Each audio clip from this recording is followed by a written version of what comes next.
currently writing. We are so glad you're here. Hey, Loriana is here. Loriana, congratulations on your recent publication in, I believe it was Rose Red Thorns.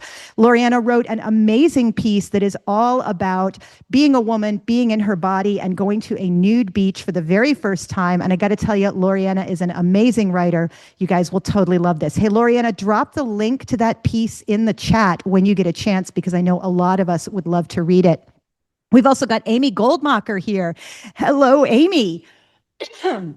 I'm so excited. I choked on my own saliva there for a minute. Amy boldly announced in her newsletter today that she is going to be finishing a first draft of her book in the next 90 days. So go, Amy, go. And if you want to know about Amy's process, go ahead and subscribe to Amy's newsletter. She's going to drop that link in the chat as well, in case you want to play along. I know her most recent newsletter included a fabulous planning your writing year sheet. What do you want to get done? How are you going to do it? Which ties into some more stuff we are going to talk about today. So one more time, if you are just joining us here at the Writer's Bridge, please go ahead and drop in the chat, where are you coming from? What are you working on? And we are going to dive into some Writer's Bridge. Now, whether you are talking to agents, publishers, or readers, you need to comfortably talk about your book. Our special guest today, literary agent Jessica Berg, the founder of Rosecliff Literary, has heard thousands of pitches, and she has helped the authors she represents shape their platform, refine their pitch to attract publishing deals, plan their marketing, and ultimately reach their readers.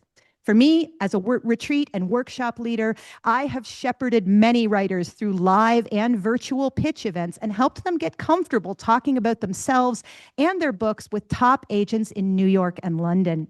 I've pitched a fair few books myself and learned some surprising new elements of my own platform for 2026. My co-host, Charla Yates, the co-host of Craft Talks webinars as well, is also a widely read, widely writing person who knows a lot about what she likes in books and what makes her pick up a book and want to read it.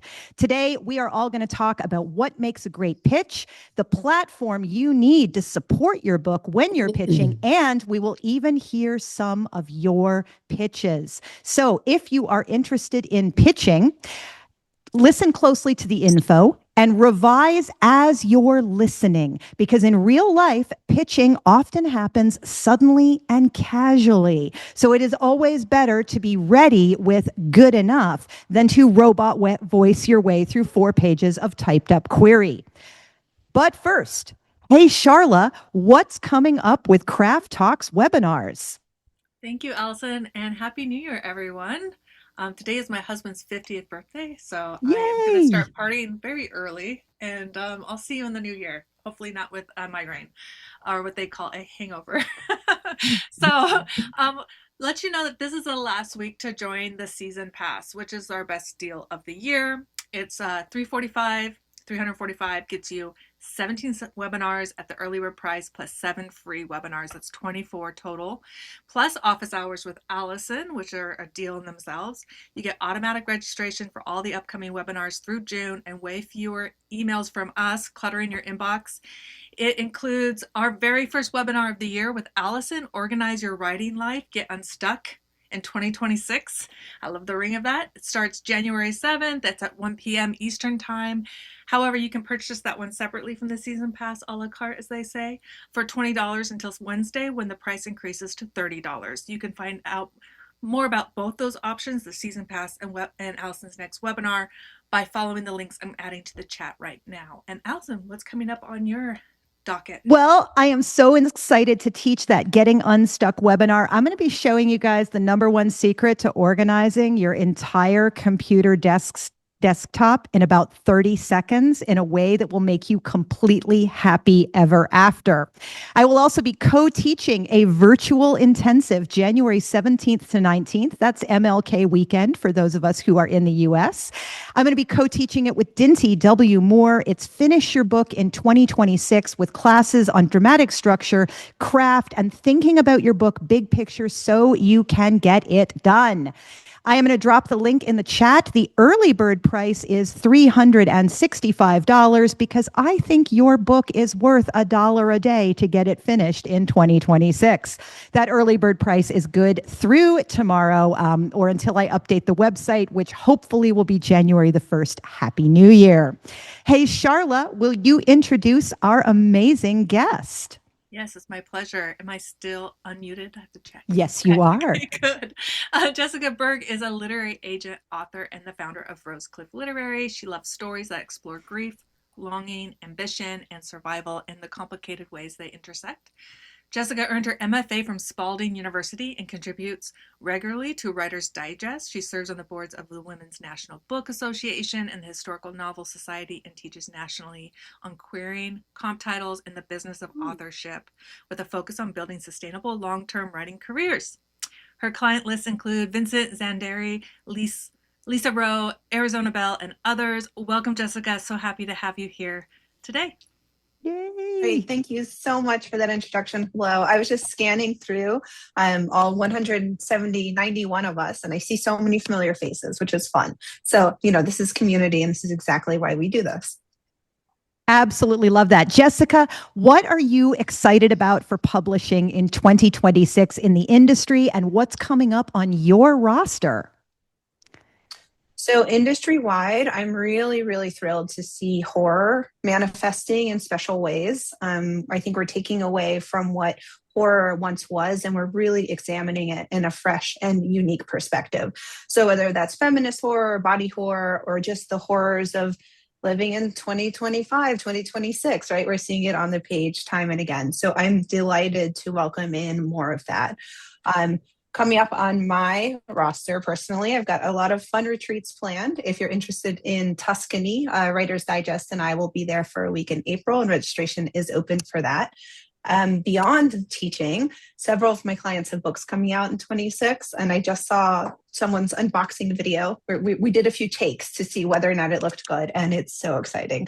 Galleys are in, past pages have been complete, so it's going to be really a lot of fun. That's awesome. I love unboxings. I can't wait to do one myself. Yay! I'm manifesting it. There you go. For our purpose today, Jessica, what is a pitch? Yeah, so I want to talk about what a pitch is in terms of fiction writers and then nonfiction writers. And the reason I want to make that distinction is because I think nonfiction writers often are challenged to consider themselves the main character, right? And that's sort of what a good pitch hinges on. It's what kind of book is this? Who is our main character? What is the problem they're dealing with? What is the force that's creating the story to happen? And then what happens? What goes wrong if they fail? So I think in fiction specifically, if you can answer those 5 questions, we really have a pitch that feels engaging and captivating, right? And so then for nonfiction, I think that we kind of have the same backstory, but the challenge is that I hear so many authors coming with the vibes, right? Or it explores the themes of this.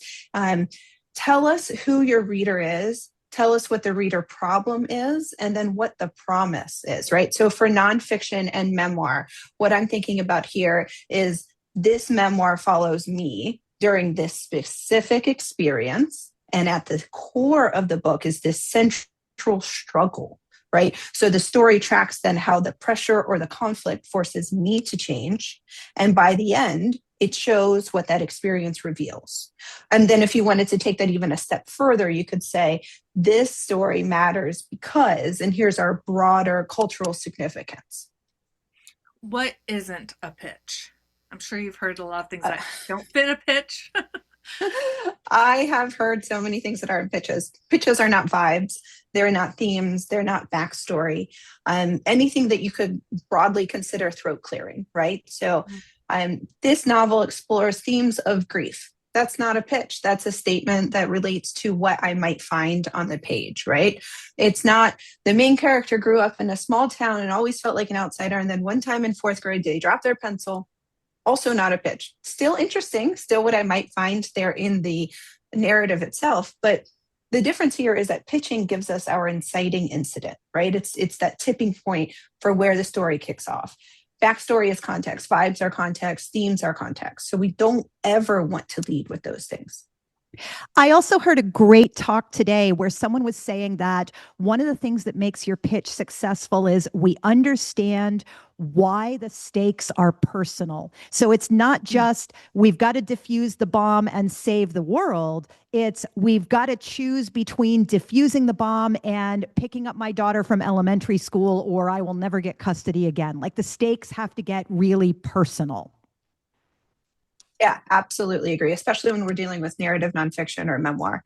Otherwise, we're just going to come to that so what question. And so it doesn't matter if it is fiction or non, we still need to understand so what. I love that. Now, back in September, Jessica, you and I took 10 writers through Literary London, and one of our events was that they sat down with editors and agents from London and got to practice their pitches. And so to get them ready for that lunch, you and I talked to people about their books for a couple of days before we all sat down at the restaurant. And every so often, we would turn to somebody in an elevator and go, "Hey, CJ, what's your book about?"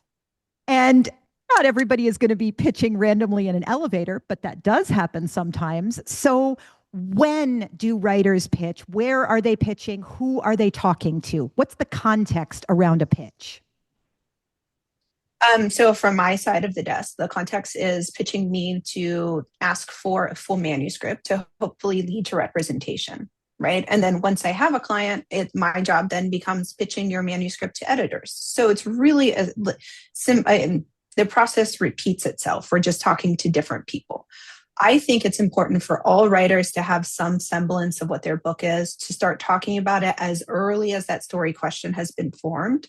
Because as we saw in London, the more comfortable you are answering questions, the more comfortable you are on the fly discussing what your book is, the more natural it's going to become. One of the most remarkable takeaways of that whole experience for me was watching pitches solidify in real time, right? That what started out as really nebulous and couldn't really be identified, by the time we were sitting down for lunch, these authors could talk about their work with such confidence and such clarity that even though I had heard it 3 days in a row, I was like, well, yes, I want this project. And that's what we're trying to do when we've got pitches, right? So if you know what your story is about, I encourage you to pitch it to everyone, right? I have, oh, sorry, go ahead. Oh, and I was going to, please keep talking, and then I have a thing to add. My last bit was just that I have an agent friend whose client finds a way to work his book into literally everything. So if someone says, "Hey, what's the weather going to be like tomorrow?" He says, "Oh, it's going to be sunny. You know, I wrote a book that has weather in it." And that's that same kind of muscle that I think we need to start to practice, right? As authors, we're all pretty introverted. We like to sit behind our screens, but guess what? When you get that 7-figure deal, you're no longer behind your screen, you're on panels, you're on platform, you're talking about your work. So the earlier we become comfortable with that, the better. I agree. I agree. And context wise, I have seen people pitch at events like the one you and I hosted. We had a lunch in London where the idea was to practice pitching your book, whether or not it was actually ready, to see the kind of questions that agents would ask. We repeated that in New York with lunch with literary agents in New York. We connected those two events with a trip on the Queen Mary 2 across the ocean. Loads of fun. Doing it again next September. But I've also hosted virtual pitching events, and I've seen people do virtual pitching events. There are several organizations that offer them on a regular basis. And there's a tendency to go, "Oh, well, you know, I'm paying my money, so all they want is my money." But that's not really the case, because number one, practicing your pitch when it is low stakes, when it does not matter, when you are not like, "Oh my goodness, I have to talk to this agent and impress them right this minute." It gets you used to talking about your book in all times, in all places. As Paul mentions in the chat, he's learned a lot from fumbling through pitches of his book. And I also want to say, I have personally seen this get pulled off. So for example, while I have hosted writers at pitching events, every now and then somebody goes, "Allison, you got to share your pitch." And I've had a couple of agents say, "Oh, hey, I'd like to, request your book when it's done." And there's no timeline in publishing, so it's probably going to be another 6 months. But I want to just share a success story, which is that 2 months ago, my friend Deb pitched the book that she had just written. She knew that it was still a advanced first draft. She knew it was going to need a lot more revising, but a power agent, Mark Gottlieb at Trident, looked at her and said, "That's the best thing I've heard all day. Send it to me immediately." And we called an emergency writing group meeting and we're like, okay, you get 30 days. You're going to do this. You're going to do this. You're going to tackle this. You're going to tackle that. You're going to address these 6 questions that we have about the story. Go. And one of our writing group agreed to like receive chapters every other day and read them and give her immediate feedback. And after 30 days, she sent it off and she just signed a contract and he is getting ready to send it out to big deal agents. Jessica, you're going to love it. It's a witch book. It's awesome. But these really are incredible opportunities. And you never know who is going to be able to help you move your book forward in the world. Jessica, you mentioned that That's absolutely it. Mm-hmm. Sorry. You mentioned you also pitch books as part of your job. When you get to publishing deals for authors you work with, what is that process like? It is very similar to the process that querying authors use to find agents. So I build out extensive submission lists. I tier my editors based on what their list looks like, what I know of them personally, whether or not they've acquired anything recently that feels adjacent to the project. And then I work closely with my authors to say, here's how I'm representing your work, right? Here's my pitch, because I want everyone that I work with to feel very comfortable in that part.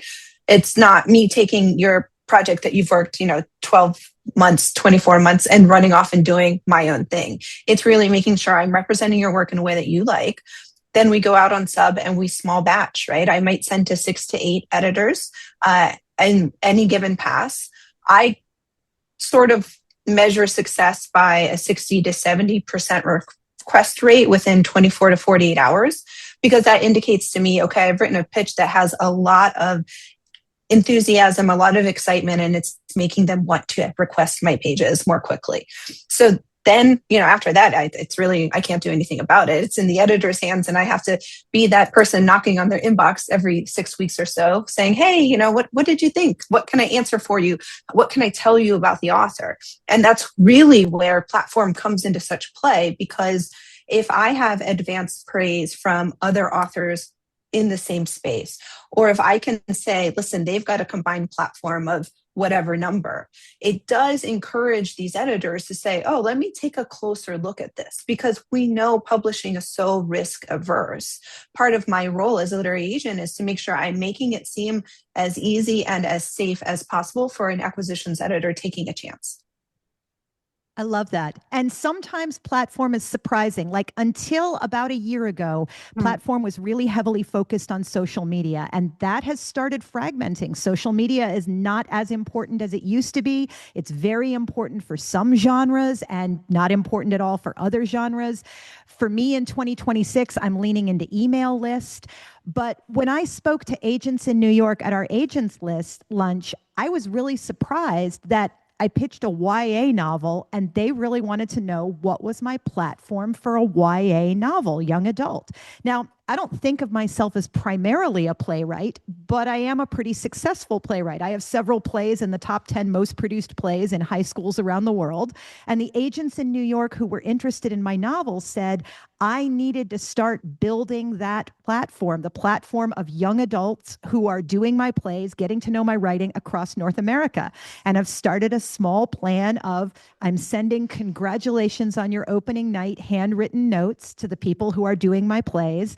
And I'm making videos like, hey, East Southern Philadelphia High School and the cast of Drop Dead Juliet have a great opening night, so that my publisher can share it on their socials, just to get me in front of people. And we've got a great question here, because I'm about to ask you, Jessica, what publishers want to see for platform, for memoir, for nonfiction, for novel.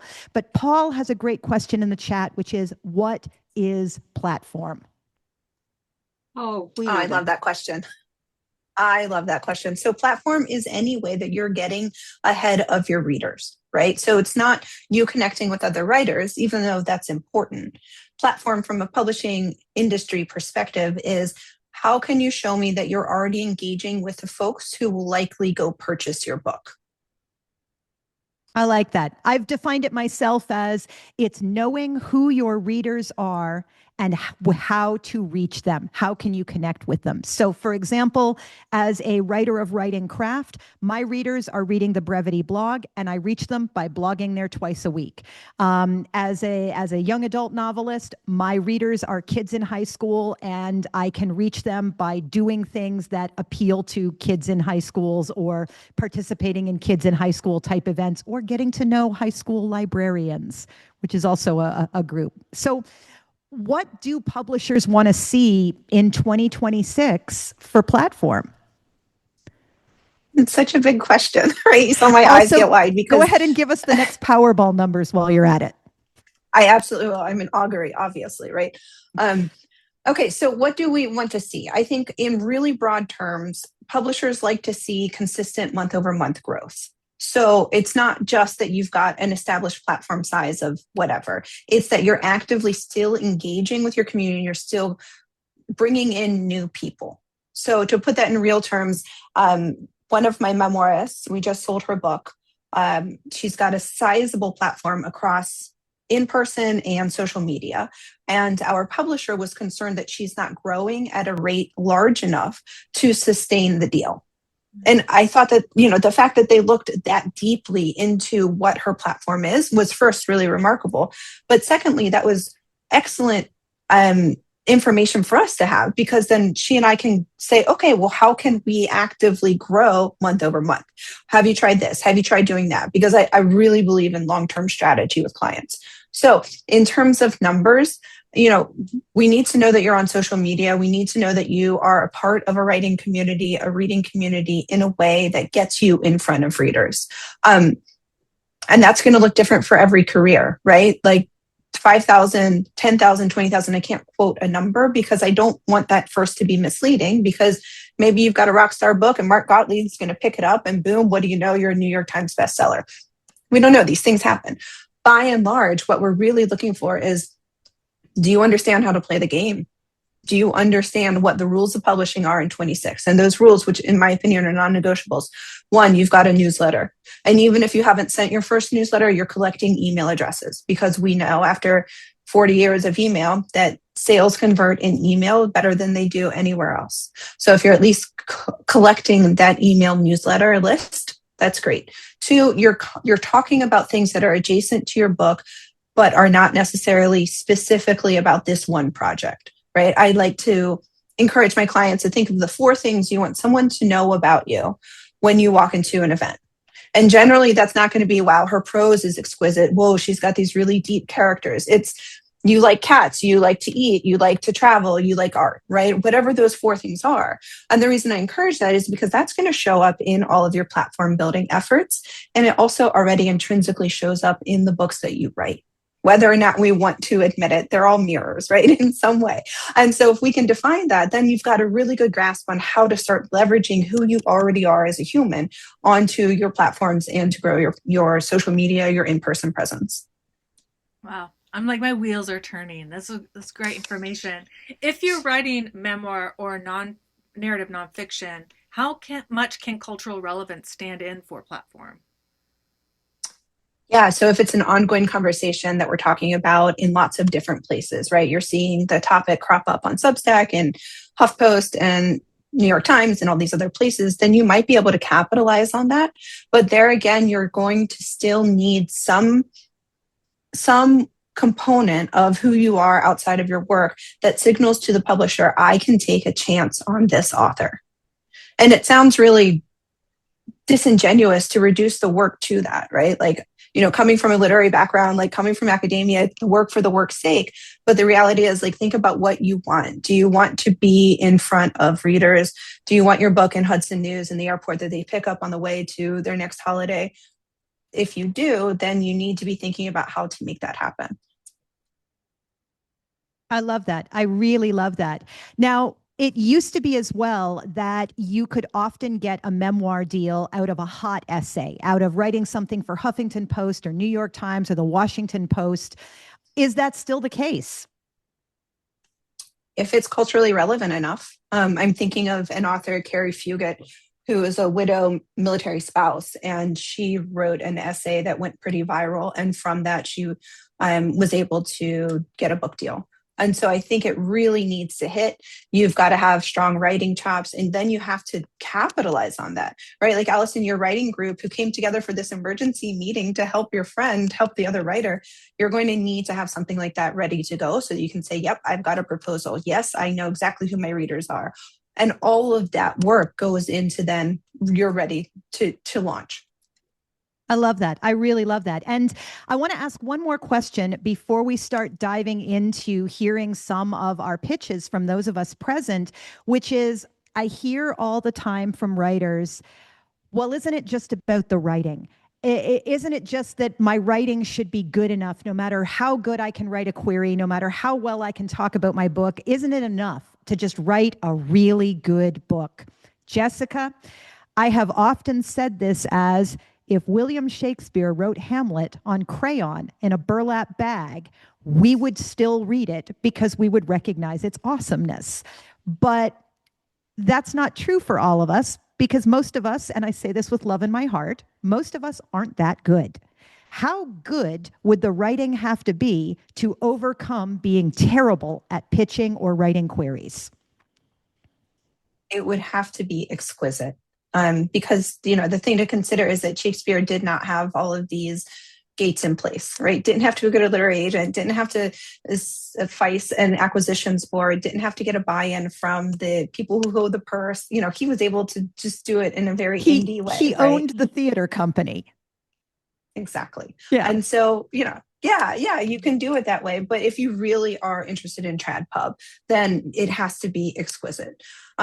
Early on in my career, I learned that writing is only 30% of my job as an author, right? The other 70% is doing all of this other work that we're talking about. Practicing being able to talk about your book, pitching it to everyone who will listen, being a good literary citizen, figure out who my readers are. All of that factors in to being a quality writer. I love that. And Lucas said something beautiful in the chat too, which is every time I attend a book fair, I see the same thing. People buy books from authors who engage and find something to bond with a reader over. That's what platform is. It's engaging with your community and being part of their world. Now, in just a moment, we are going to call on some people to share their pitches and we're going to give them feedback. Jessica, we're going to give those people each 30 seconds. What do you want to hear about their books? A 30-second pitch. What I would like to know is this is the genre about a type of person whose core situation creates an inciting incident that forces them to act, or else there's a consequence. I love that. And as we dive into this, I want you to know we will not have time to get to everyone, but I do want y'all to know that for January, February, March, and April, Jessica and I are going to be offering some bonus Writer's Bridge sessions that are entirely pitch and platform. They're going to be the first Tuesday of each month, starting January the 6th. We will do this same process of hearing and responding to pitches and talking about what is the platform you need to support that pitch. We're going to email the whole community about the first one and give you the option to opt out if you don't want to hear about them again. These sessions will not be recorded. So today, and especially hello, if you're watching us on YouTube, remember to like and subscribe and click that little bell. I think that's what the kids say these days. This session today is being recorded, but our bonus bridges will not be recorded so that we can truly talk honestly with everybody about their pitch, about their platform. The live attendees will all get a list of tips and resources after each meeting. More details are going to come in your email, or if you are watching the replay on YouTube, make sure that you sign up for the Writer's Bridge. The link is down there in the description. I want to go ahead and invite Dina Mose to unmute herself. And Dina, I'm going to go ahead and pin you. Unmute yourself, Dina, and tell me if I have mispronounced your name and share with us what is your pitch. Said it correctly, which is amazing. Okay, so let me just read my pitch. The really short version. Let me see. On On labor and delivery nurse Denise Kattz's 50th birthday, her husband announces his affair with a meditation student, a woman half her age. The betrayal sets Denise off on a quest to recover the pieces of No herself idea lost. what she's saying. Dina, you got to lean in much closer to whatever the microphone system of your computer is. You know what? That's better. Okay. Okay, back up two sentences and keep going. On labor and delivery nurse Denise Katz's 50th birthday, her husband announces his affair with a meditation student, a woman half her age. The betrayal sets Denise off on a quest to recover the pieces of herself lost in the compromises of high-stress working motherhood. As she rescues her erotic, creative, and courageous selves, she transforms the myriad world she inhabits as a lover, birth activist, mother, Jewish daughter, and artist. Ugh.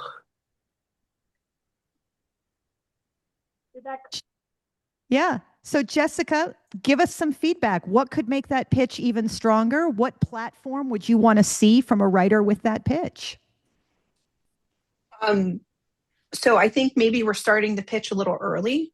I understand that the affair, the announcement of the affair on the 50th birthday, sort of sets us off. But what really got interesting to me was when you got to that line about erotic self-exploration, I think is how I heard it, being a lover, being a birth activist, being a Jewish daughter. And so I feel like maybe we've got a lot of competing threads. And so taking it all the way back, let's ask, what is the central question that this memoir is trying to answer? And then from that, how do we shape the pitch so that the most interesting part, which I think is the erotic part of it, because that's an interesting duality, right? You're talking about motherhood, high pressure, high stakes motherhood up against erotic personhood. And so if I think about that, then maybe that's a fun, interesting shift. Oh, and so Dina, you're muted. So what didn't get into that very short pitch is that it's a Jewish Muslim love story, which is very relevant right now. The lover is an Iranian engineer that she takes, who helps her to awaken her creative self. And it is a novel, not a memoir. Oh, it's a novel. You Okay. want to lead with that. Okay. You want to lead with the fact that Yeah. it's a novel. Yeah, I thought this was a memoir, and I was like, okay, let's talk this through. So, absolutely, let us know. Right, this is a genre novel about a type of person whose core situation creates this problem. And if we can get that bit, then I think we can lead us to our through line of they have to do this one thing, or else there's a consequence. Okay. Love that. Love that. Thank you so much, Dina. Paul Nelson, please go ahead and unmute yourself and share with us what is your pitch. Can you hear me okay? Yes, sir. Wonderful. Charging unassigned. It's a catch-22 style satirical send-up of 21st century capitalism and generative AI set in a global IT consultancy. The plot follows two employees, Jason Palmer, a managing director, April Tran, an entry-level data scientist. In a business where every single hour is driven to maximize profit, they struggle to do the right thing for their lives and their customers, one of whom is the target of a white-collar financial fraud scheme that blossoms into an international crisis. Is this dual POV? Yes, multi-POV. So All of the characters introduced have a point of view as we go through their career background that brought them to this point in the company. You know, Jessica, my little ear radar went up on as we go through their background.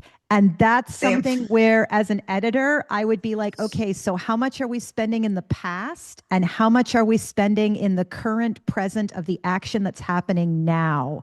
And one of the things you might want to do is take a look at the novels of Judith Krantz. That's Krantz with a K, the queen of trash. And Judith Krantz is absolutely brilliant at bringing the action to a key point and then circling back to introduce a new character with their background. Other than her, I don't see very many people successfully pulling it off. Jessica, over to you. Absolutely agree. I was going to also go out on a limb here and say that your word count's probably 3 digits. You can nod if I'm right. 3 digits? As in like 100,000 words? It's 86,000 words. Okay, so that's really tight, and that's remarkable that you're able to achieve that in this. But if we come back to the pitch, I'm still not clear on what's exactly happening. I heard a lot of language that felt vague, right? So that's why I asked immediately if it's dual POV. So if it's following Jason and April as our spotlight characters, if it's Jason who gets 60% of the time, I need to know who my main character is. What are they up against? What happens if they fail? And this is a challenge when we've got dual POV or dual timeline. My recommendation there is to always lead with a character that you like most, because inevitably you've written a cast of characters. There's one that you probably like a little bit more, or give us the character that's more salacious. Because again, what is our pitch meant to do? It's meant to captivate. It's meant to increase curiosity, and it's helpful if that means that I'm now going to ask questions. So I would like more clarity here. This is a novel about Jason who is caught up in saving a client from a white collar fraud scheme.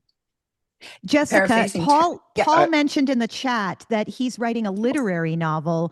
It's not necessarily as plot driven. Are the rules any different for a more literary novel?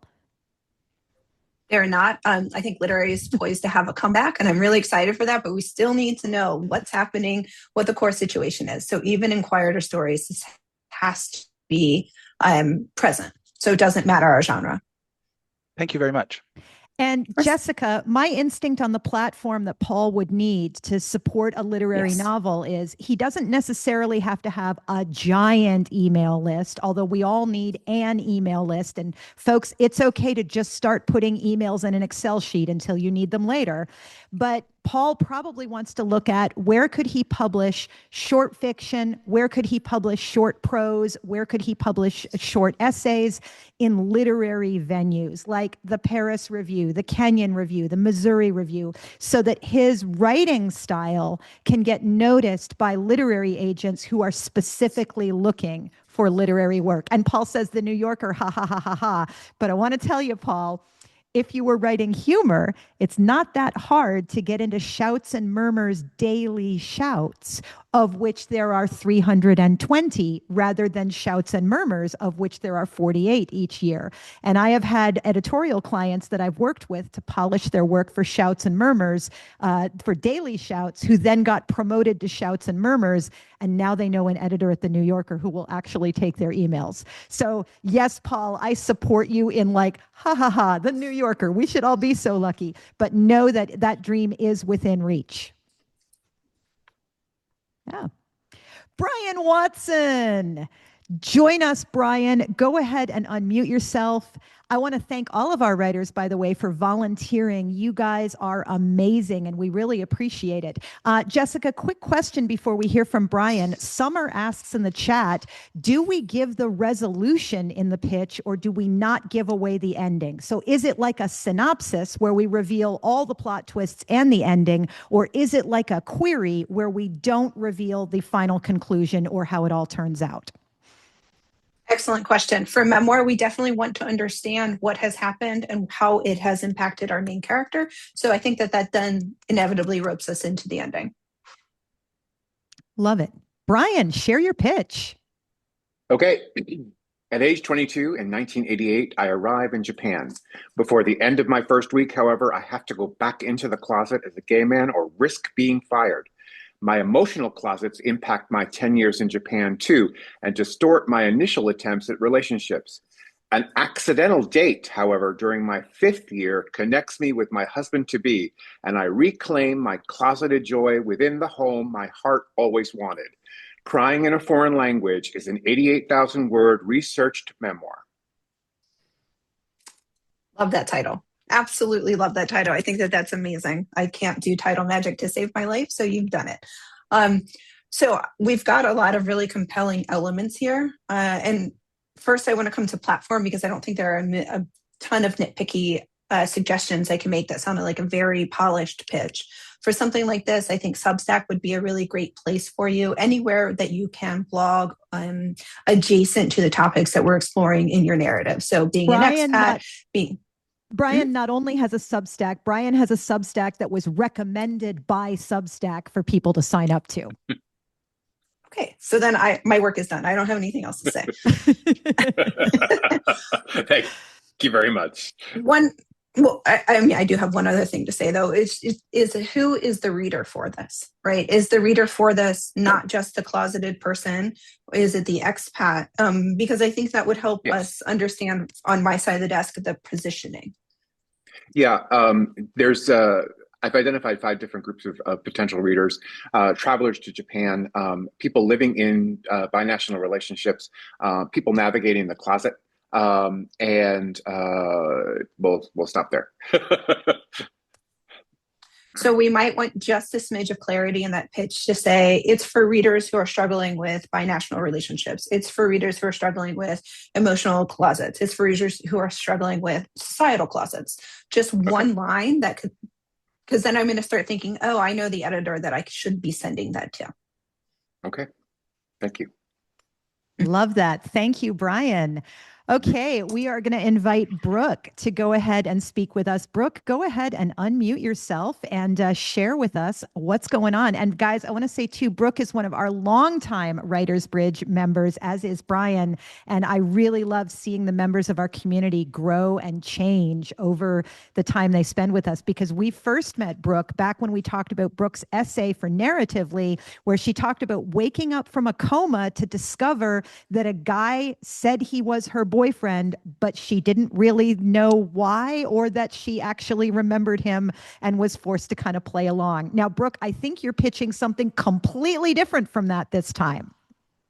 Kind of, but it's kind of similar. I was like, pitch for me, Allison. You're doing a great.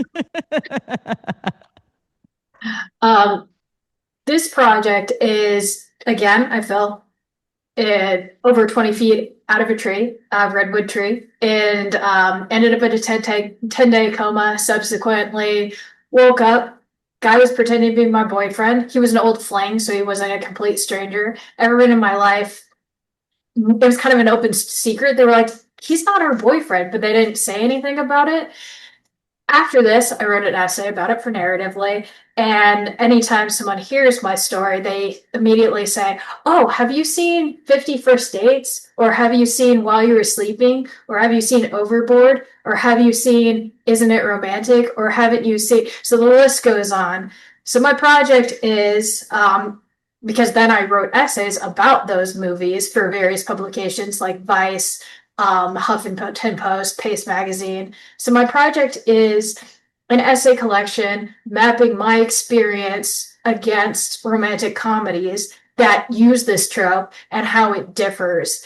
Especially since I was not brought up on romantic comedies. So all these tropes were kind of new to me, and I, as Allison alluded earlier in the chat, she was like, you're writing a horror novel? I was like, yes, I'm raised on horror. So it's interesting how the perspective switches, that it's a horror story, but it's framed so often as a romantic thing, that and how it affects real life situations, which there's also been studies done on it that 30% of people will let their interpretation of movies and their experience watching these types of movies affect how they interact with this situation in the real world. The end. So who's the reader for this? What is the problem that they're struggling with if they are at their indie and they reach for this essay collection? So I was thinking that it would be people in all sorts of romantic situations, not just this like very drastic situation, but a situation in which they feel like because they've been socialized on these movies that, and I'm not tearing down these movies by any means, I'm just pointing out that we should be more critical about the media we consume. So I'm thinking something similar to the essay collection You Play the Girl by, I'm going to or even Gio Cilento's Trick Mirror, but I know those are big comps, so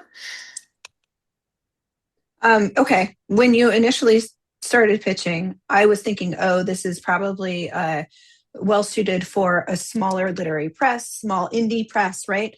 But I think because you're looking at that intersection between horror, as it were, and rom-com and your lived experience, it's got wide-reaching traction.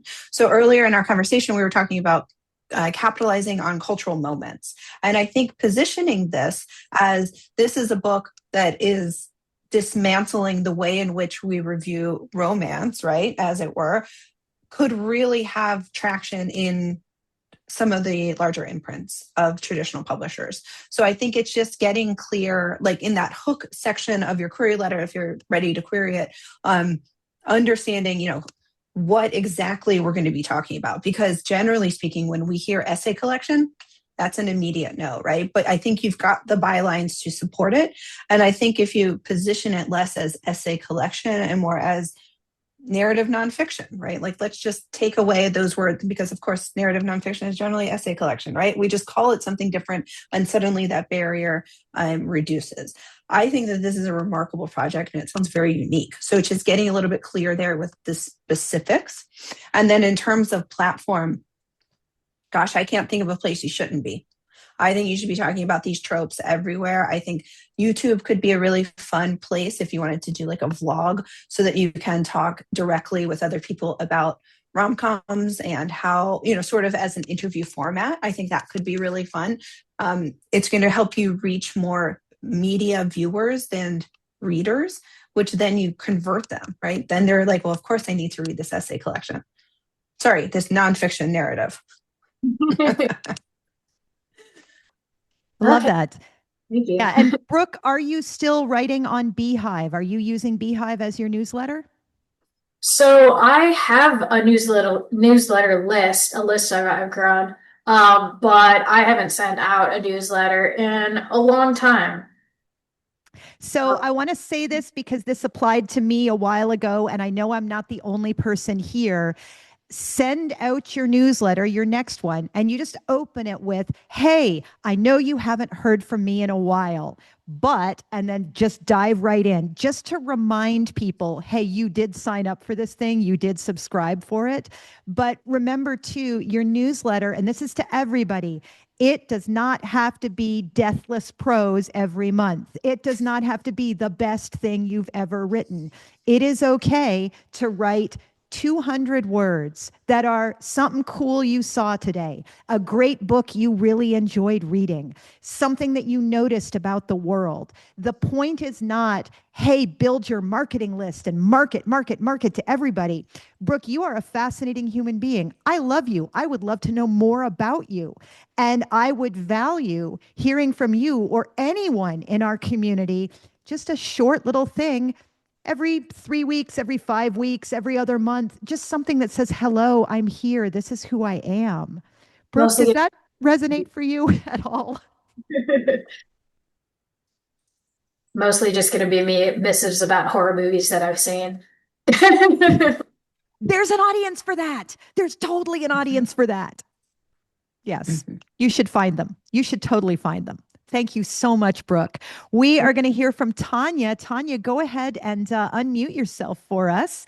And Tanya, you were our moderator a couple of Bridge episodes ago where you talked with a lot of amazing people about 5 minutes in PR heaven. And we looked at analyzing people's PR strategies. So Tanya, tell us what you're writing. Give us your pitch.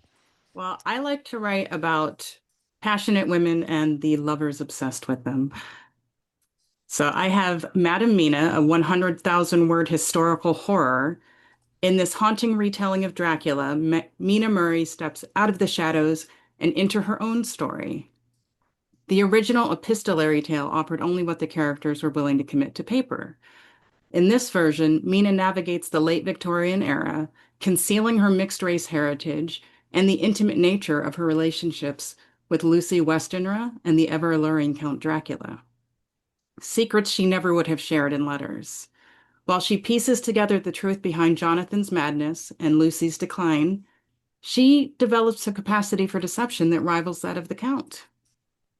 As the key to ending Dracula's reign, Mina must either choose to break her own heart by destroying the monster she loves, or risk her soul by embracing him. I will be opening queries in January, and I would love to see this, first of all. Secondly, retellings are strong. This is exactly what we want to see. It's a great intersection of something that might be familiar to a lot of us, but also you're giving it a unique twist. I appreciate very much the clarity here. I like that you've got Lucy's element. I think one thing that could strengthen it, though, is, she risks breaking her heart, sort of feels like a kind of internal and somewhat vague stake, the conflict. And I get the sense if it's 100K and it's this retelling, there's a lot more at play, right? So maybe if we can play up some of the external conflicts that are driving her choices, right? Like her mixed race heritage, the way in which society subjugated women in that era, some of these things that help drive the externals, so that when we come up against that internal, they all sort of work together and make sense. In terms of platform, oh, good. In terms of platform, because this leans so atmospheric and I already see visuals, I think Instagram could be your best friend if you're into doing mood boards. Pinterest, I keep hearing so many authors using Pinterest as social media. It's like this undercover thing that we all forgot existed besides just looking at recipes. So you might consider it like making that one of your primaries, which would then drive into your newsletter.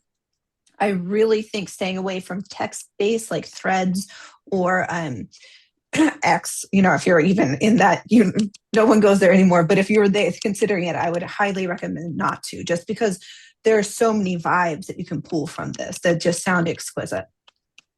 Thank you very much. Mm-hmm. Thank you, Tanya. Really appreciate you sharing with us.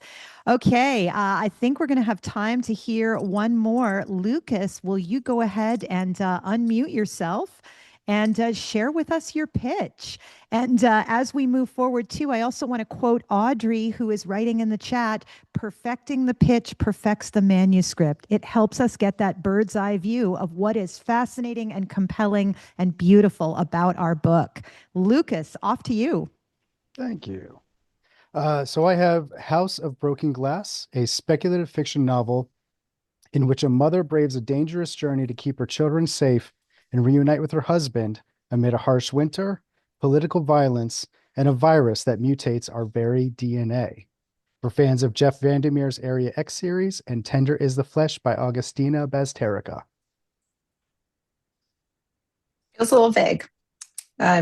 She has to go on a journey to save her children, right? I feel like I both know this character and I have no idea who she is. I would like to get a lot more clarity on who, what drives her, what is the thing that she fears most, what is the thing that she's most concerned about happening in her life, so that the internal motivation is going to drive it. I think you're still maybe a little too close to the pandemic to introduce virus in any capacity in fiction. I think we're starting to see it. Publishing does move slowly. So if you did start to query it now, we might have had enough distance, but I need to know who this character is. What's at risk if she fails, besides these overarching large conflicts, right? Those are really good drivers for conflict and for the stakes, but I don't know her. And so when we come to the pitch, it's who is she at her core, right? She can't just be a mother and a wife. She's got to be something more that makes us want to commit to, spending 300 plus pages with her. In terms of platform for you, I think anywhere where you're getting a congregation of spec fic readers would be a good start. So starting with any of the larger imprints and sort of trickling down to say, okay, this is where all the SFF people are congregating. Here's where a lot of people are talking about Nebula winners, or here's where some of these things are happening in a larger space. You might be able to connect with readers ahead of time. Thank you. And I want to add a little bit of advice for everybody. So you said a great thing, Jessica, that Claire was nice enough to write down in the chat. One of the formulas for the pitch is genre about a type of person whose core situation creates an inciting incident that forces them to take one action or else consequence. And we had somebody else who added their pitch to the chat. Mary Beth said, othered by her sapphic tomboy leanings and the at-once harrowing and triumphant disarray of bipolar disorder, the protagonist survives a month in an adolescent psych ward, drops out of college, and embarks on a cross-country quest to find her people, only to return home, fail at adulting, and ultimately find belonging in an expansive understanding of the human condition that embraces suffering, love in all its forms, and the most perplexing psychological extremes. And my notes on that are, number one, it's a little bit and then. We're hearing the subsequent events of the book rather than hearing what the larger issue driving the whole book is.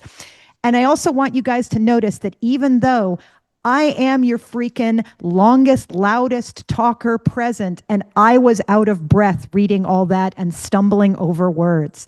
Jessica, as an overall thing, how much should our pitch feel like natural conversation? 100%. Everyone has one of these devices, right? Please record yourself a million times and watch how stiff you get trying to talk about your book. The first time I attended as an author a pitch event, my voice got so breathy that I broke out into hives. I mean, it was the worst experience because I'd never done it. So exercise that muscle every day. Say it to yourself in the bathroom, say it to yourself in the car, say it. Because by the time I'm saying, hey, what's your book about? You're gonna be like, oh yeah, I could tell you exactly what my book is about. Yeah. And practice it with every person you can in every place you can. Tell the grocery store cashier about your book. Tell your mother, tell your children, tell your dog, tell everyone about your book until when people say to you, so, hey, what are you writing about? It's easy for you to respond to them. In just a moment, we are going to share with you our top 3 tips for what you can do today to pitch better, to formulate your book better, to get your words out into the world. But I do also want to say, before we start to finish here, we are going to be sending you an email. If you are on the Writer's Bridge email list, you will be receiving an email that tells you about what is happening January 6th and the subsequent first Tuesdays of the month, where Jessica and I will be hosting pitch and platform sessions. If you didn't get your chance today, we want you to come on back so that we can hear your pitch, so that we can give you advice on what kind of platform you will need to support that pitch and how you can start building it easily and painlessly. We also want you to know, feel free to forward the replay to a writer friend. Do invite someone else to join you on this. Our next Writer's Bridge will be Jane Friedman, January 27th. Which social media should I pick? And Charla, what is coming up for Craft Talks right away? It's your webinar. It's Organize Your Writing Life and Get Unstuck. I'll pop that into the chat again. And also it's the last week to get that early bird that goes up to regular price on Thursday morning. So be sure to sign up on Wednesday if you're interested. And also last week for Season Pass that closes on January 7th. It's our best deal of the year. I really suggest that you check it out if you're interested in, loading up on some courses. Awesome. So Jessica, what is your top tip for us moving forward? What should we be doing to get our words into the world to practice our pitches? The number one thing you can do after this call is to record yourself pitching the book that you think you're writing right now, and then let it rest for a month and come back to it and say, okay, is this still the book I'm writing? If yes, then every day I want you to re-record yourself over and over. And if nothing else, you've just made some really engaging social media content for the end of next year. I love that. I absolutely love that. Charla, what is your top tip? Mine's mostly an observation. In my experience, the writers who find success tend to be the ones who show up consistently and aren't afraid to share their work, not necessarily the most talented. So I commend those who volunteered today.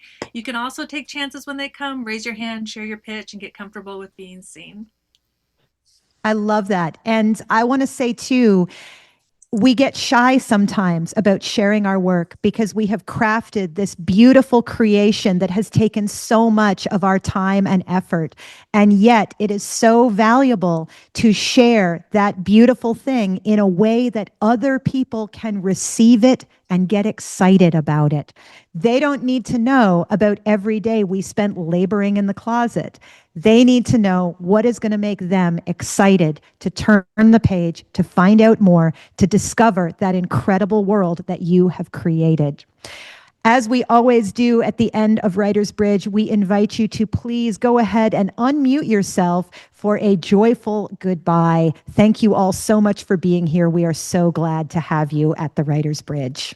Thanks, Happy everyone. New Year. Thank you all. Bye. Happy New Year. Happy New Year. Happy Bye. New Year. Thank Happy you. New Thank Year. you. Happy New New Year. Year. Thank you. Thank you. Great job. Bye. Thank you. Thank you.